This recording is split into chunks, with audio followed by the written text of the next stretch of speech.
February 28th. Reigning purity.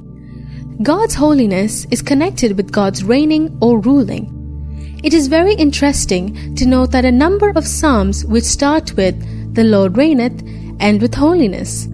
For example, Psalms 93 starts with "The Lord reigneth" and the last verse ends with "Holiness becometh thine house." Similarly, Psalms 97 starts with "The Lord reigneth" and ends with "the remembrance of his holiness" in verse 12.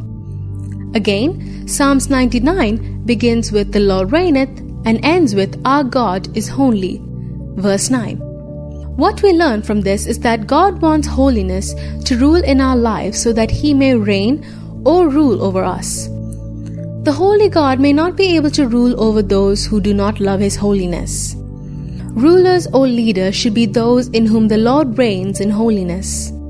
Leaders in the church who do not love holiness do not have the moral or spiritual right to rule over others. He that hath no rule over his spirit is like a city that is broken down and without walls. A city whose wall is broken down is always vulnerable to the attacks of the enemy. Dear child of God, are you like a city without walls?